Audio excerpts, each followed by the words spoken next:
Hello everybody, welcome to Protech. जैसा कि आप सभी को पता ही होगा कि भारत में अभी G20 समिट चल रही है। इसको लेकर के हमारे भारतीय प्रधानमंत्री श्री नरेंद्र मोदी ने एक बड़ी अचीवमेंट को हासिल किया है। वो है east Europe mega economic corridor. Bharat की अध्यक्षता में होने वाली G20 समिट में कल शाम को पीएम मोदी ने मिडिल ईस्ट यूरोप और इकोनॉमिक कॉरिडोर में पार्टनरशिप में पूरे ग्लोबल लीडर को एक साथ लेकर आकर और इस औपचारिक रूप से इस पे साइन करा दिया और अब ये प्रणाली लागू होगी। आखिर ये प्रणाली क्यों इतनी महत्वपूर्ण है, क्यों इतनी इम्पोर्टेंट है, क्या इसके पीछे कारण है? और चाइना का बेल्ट एंड रोड इनिशिएटिव और उसको लेकर के बात करें ईरान के चाबार पोर्ट और पाकिस्तान की ज़मीन, इन सभी पर्सपेक्ट पर आज हम इससे बात करने वाले हैं। नॉर्मली ये एक ऐसा गलियारा होगा, एक ऐसा मार्ग होगा जो कि पहले भारत देश को अरब प्रायद्वीप के साथ और अरब प्रायद्वीप के बाद में ये यूरोप के साथ कनेक्ट करेगा।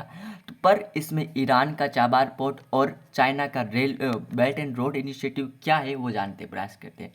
पहली बात करते हैं कि चाइना का बेल्ट एंड रोड इनिशिएटिव, इसको लेकर के ना केवल भारत बल्कि पूरा यूरोप और वेस्ट इसको लेकर के चिंतित है, क्योंकि चाइना ने अपने द्वारा कुछ ऐसे मार्गों का निर्माण कर दिया है जिससे वो अपनी फ्यूल कॉस्ट और शिपिंग कॉस्ट बिल्कुल कम कर देता है और पूरी दुनिया को घेर के रखता है। ये देखिए, आप चाइना का बेल्ट एंड रोड इनिशिएटिव को देख सकते हैं। ये भारत का मैप है और नीचे कोलंबिया कोलकाता के पास में ये बांग्लादेश का जो पोर्ट है वो पोर्ट के बारे में बात कर सकें। यहाँ पर एक और पोर्ट है और ये सड़क मार्ग से जलीय मार्ग से सभी प्रकार से चाइना का बेल्ट एंड रोड इनिशिएटिव लगभग पूरी दुनिया में, यूरोप में, अफ्रीका में विराजमान है। वहीं पर बात करें ईरान के चाबार पोर्ट के बारे में, जिसको लेकर के भारत ने अपनी रुचि दिखाई थी और कहा कि ईरान के चाबहार पोर्ट के माध्यम से हम पहले मिडिल ईस्ट में पहुंचेंगे एंड मिडिल ईस्ट में पहुंचने के बाद में हम यूरोप में पहुंच जाएंगे। दोस्तों, भारत की महत्वपूर्ण समस्याओं में से एक समस्या है भारत के साथ कनेक्टिविटी। क्योंकि अगर हम चाइना को छोड़ दें जो कि इस पार्ट में पड़ता है और बाकी सभी हमारे बिजनेस पार्टनर, जैसे बात करें यूरोप, यूएई या फिर अमेरिका जैसे बड़े बड़े पार्टनर हमारे सारे वेस्ट के साइड में ही है। भारत के लिए इस प्रकार की कोई कनेक्टिविटी नहीं है। ऊपर हिमालय होने के कारण हम वहाँ से सड़क मार्ग पर नहीं जा सकते और यहाँ पर पाकिस्तान होने के कारण हम यहाँ से रोड की कनेक्टिविटी प्राप्त नहीं कर सकते।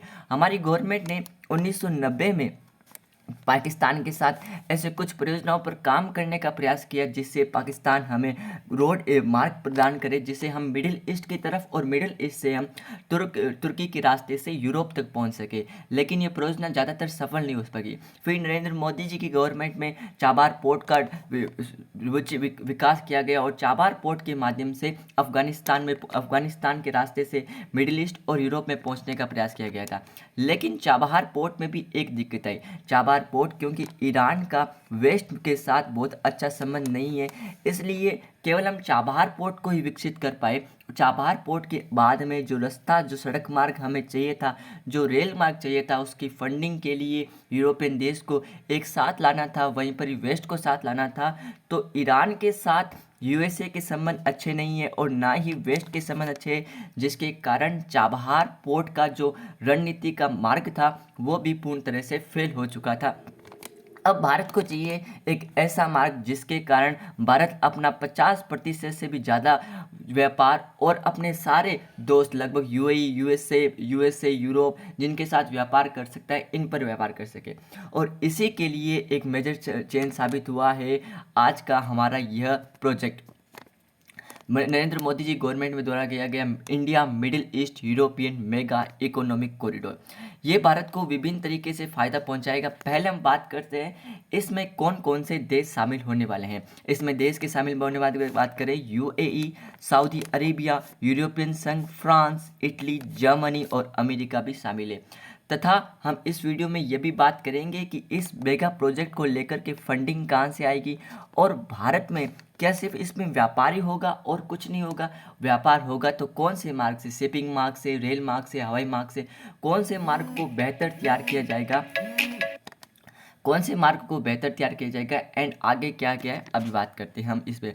चाइना के बेल्ट रोड इनिशिएटिव के बारे में बात करें, पीएम मोदी ने इस कॉरिडोर को लेकर के अपनी भाषण में, अपने संवाद में इन्होंने ये कहा कि यह कॉरिडोर पूरी दुनिया की कनेक्टिविटी और सतत विकास को एक नई दिशा देगा। बिल्कुल ये इसी प्रकार का होगा, क्योंकि मुंबई से जब हमें अभी हमारा जो मार्ग है व्यापार करने का, वो हम मुंबई से सुएज नहर के माध्यम से यूरोप में व्यापार करते हैं, ब्लैक सी के माध्यम से उस पर व्यापार करते हैं। लेकिन जब हमारे पास में यह गलियारा मौजूद हो जाएगा तो यूएई से एक ट्रेन मार्ग के द्वारा हम यूएई से और सऊदी अरेबिया से कनेक्ट हो जाएंगे, एंड उसके बाद में रेलवे मार्ग के द्वारा हम यूरोप पर पहुंच बना देंगे। जब हम यूएई से और सऊदी अरेबिया से कनेक्ट होंगे तो हमारा दूसरा मार्ग अफ्रीका बन जाएगा। अभी जैसे आपको पता ही होगा कि भारत की अध्यक्षता में अफ्रीका को G20 का एक परमानेंट मेंबर भी बनाया जा चुका है, और अफ्रीका आने वाले भविष्यों के लिए एक संभावनापूर्ण व्यापार का पार्टनर भी साबित हो सकता है। तो ये योजना पूर्ण तरह से भारत के पक्ष में, पूरी दुनिया के पक्ष में। अब बात करते हैं इस योजना पर, और ज़्यादा डीप में जाते हैं। इसमें कौन कौन से देश शामिल होंगे? भारत, यूएई, संयुक्त अरब अमीरात और सऊदी अरेबिया, ये तीन पहले मेन कंट्री, इनके द्वारा रेल मार्ग होगा। और ना केवल रेल मार्ग बल्कि रेल मार्ग के नीचे पाइपलाइन, जिससे हाइड्रोजन गैसेस, फाइबर ऑप्टिकल्स और जिससे ऊर्जा के सामान, इन सभी का भी परिवहन होगा। फाइबर ऑप्टिकल के माध्यम से सूचनाएं, प्रशासन, इनका जो होगा उनका आदान प्रदान होगा। वहीं रेल मार्ग के द्वारा हम व्यापार में और जो टूरिज्म है उनको बढ़ावा देंगे। फिर बात करते हैं यूरोपियन आइडल के बारे में। तो यूरोपियन संघ ने इसमें बहुत दिलचस्पी दिखाई है। फ्रांस, इटली, जर्मनी और अमेरिका ने भी इसमें बड़ी दिलचस्पी दिखाई है। अब बात करते हैं कि इस मेगा प्रोजेक्ट को तो ठीक है लागू कर दिया, अब इसकी, क्योंकि एक मेगा प्रोजेक्ट है, इसके लिए मनी कहाँ से आएगी, फंडिंग कहाँ से आएगी? तो इसके लिए फंडिंग का इंतजाम भी हमारी गवर्नमेंट ने कर चुका है, and this is a biggest move I think. तो क्योंकि चाइना को काउंटर करने के लिए एक ग्रुप बना हुआ है, G7 ग्रुप ने अपनी हाल ही की एक मीटिंग में उन्होंने एक स्कीम लॉन्च की थी, PGIII, यानी रेल और shipping corridor global infrastructure investment, PGII, जो कि चाइना के बेल्ट एंड रोड इनिशिएटिव को एक अल्टरनेटिव रास्ता प्रदान करता है, या फिर इसके खिलाफ एक अल्टरनेटिव रास्ता प्रदान करता है।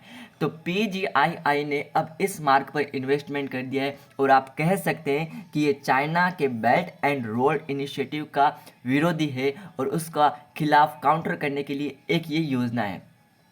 तो ये इसमें क्या, G7 देशों ने बुनियादी ढांचे को विकास करने के लिए एक फंड बनाया था, और इस फंड का उपयोग अब इस गलियारे में किया जाएगा।